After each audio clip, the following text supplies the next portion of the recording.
Olá! Hoje a gente vai contar uma história sobre o que acontece, bem, dentro da nossa cabeça. É tudo baseado no trabalho assim revolucionário do Daniel Kahneman. Pensem nisso como uma peça de teatro, sabe? Com dois personagens principais que estão lá o tempo todo ditando cada pensamento e cada ação nossa. Parece interessante, né? Então, bora lá entender essa história. Pronto. Na hora que essa imagem apareceu, uma resposta já surgiu na mente. Na verdade, quase sem esforço nenhum. Dá pra ver na cara dela? Ela tá com raiva. E olha, a gente consegue até imaginar o que ela tá prestes a dizer e provavelmente não vai ser num tom muito baixo. Tudo isso foi, puf, instantâneo. É exatamente isso, o pensamento rápido em ação. Agora, vamos para outro desafio. 17 vezes 24. E aí? A sensação é bem diferente, né? A gente quase consegue sentir o cérebro, sabe, mudando de marcha. Precisa de foco, é um esforço consciente, tem que buscar na memória como é que faz a conta, segurar os números na cabeça. É um trabalho mental pesado, deliberado.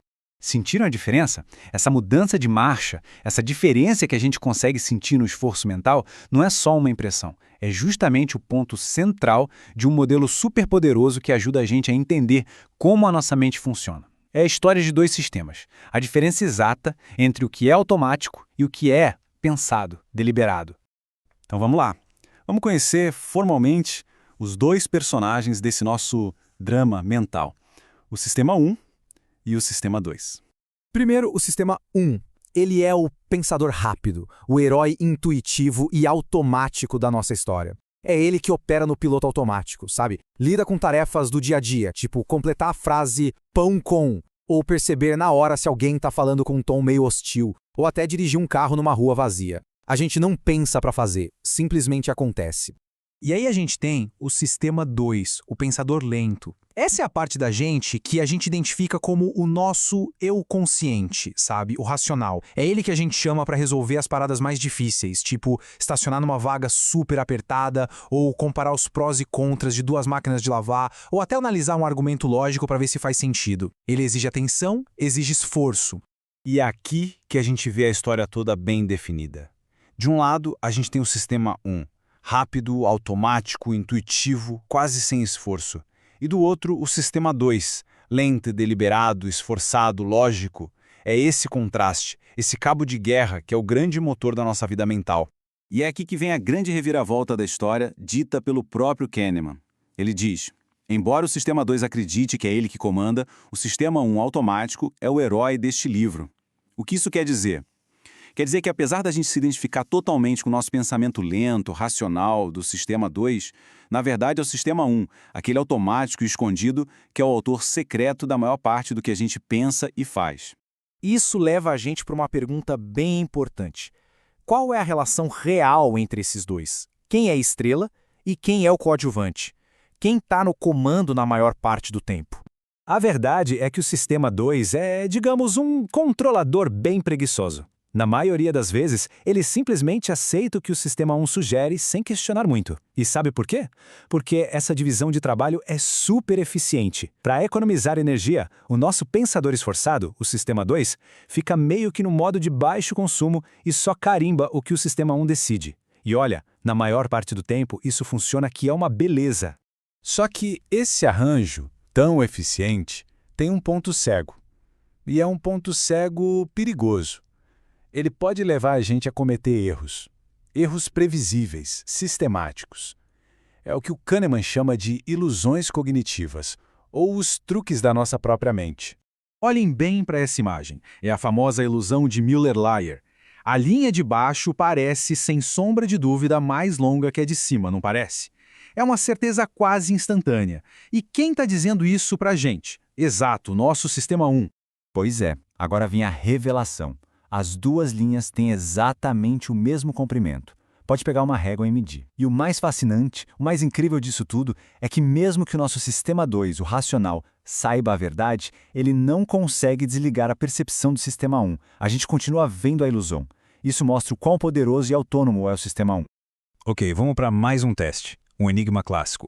A pergunta é a seguinte: um taco e uma bola, juntos, custam R$ 1,10.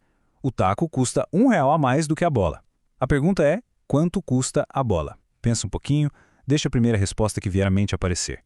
Se a primeira coisa que veio à mente foi 10 centavos, saiba que isso é super comum, é a resposta mais frequente. Ela parece certa, né? É simples, é atraente.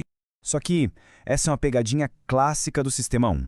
Rápido, intuitivo e errado. A resposta correta, na verdade, é 5 centavos. Pensa bem, se a bola custa 5 centavos e o taco custa R$1 a mais, o taco custa R$1,05. Somando os dois, R$1,10. Bingo! O que aconteceu aqui? O sistema 1 pulou para uma conclusão que parecia boa, e o nosso preguiçoso sistema 2 nem se deu ao trabalho de checar a conta. E olha, não é para ninguém se sentir mal por ter pensado nos 10 centavos. Mais da metade dos estudantes das melhores universidades do mundo, como Harvard, MIT e Princeton, também deram essa mesma resposta. A resposta intuitiva e incorreta. Isso só mostra o quão poderosos são esses truques da nossa mente. Isso nos leva de volta àquela questão: por que o sistema 2 não entra mais em ação para nos salvar desses erros? A resposta é que pensar de forma deliberada tem um custo, exige esforço. E esse esforço mental é um recurso, assim, bem limitado. Esse conceito tem um nome: esgotamento do ego. E tem um experimento famoso que mostra isso direitinho. Basicamente, os pesquisadores fizeram o seguinte. Primeiro, pediram para um grupo de pessoas resistir à tentação de comer uns chocolates deliciosos e, no lugar, comer rabanetes. Depois, deram para essas mesmas pessoas um quebra-cabeça bem difícil de resolver. O resultado? O pessoal que gastou a força de vontade resistindo ao chocolate desistiu do quebra-cabeça muito, mas muito mais rápido. O autocontrole numa área gastou a energia mental que eles precisavam para outra. E a lição aqui é fundamental. Autocontrole e esforço para pensar são de fato formas de trabalho mental. E eles usam a mesma fonte de energia que é limitada.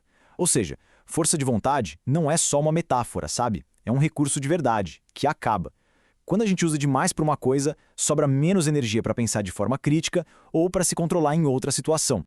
Ok, a gente entendeu a teoria, mas por que tudo isso realmente importa no nosso dia a dia? A resposta é que entender esse modelo de 2 sistemas é quase como receber um manual de instruções para nossa própria mente. Porque, no fundo, entender esses 2 sistemas ajuda a gente a fazer coisas muito práticas. Ajuda a reconhecer aquelas situações onde a gente tem mais chance de cometer um erro. Ajuda a evitar falhas graves, principalmente quando tem muita coisa em jogo. E não é só sobre a gente, não. Ajuda a entender também as falhas no pensamento dos outros. No fim das contas, é sobre melhorar nosso próprio julgamento e nossas escolhas. É ter a ferramenta para saber quando a nossa intuição pode estar nos pregando uma peça e, nesses momentos, saber parar e, engajar o nosso preguiçoso sistema 2.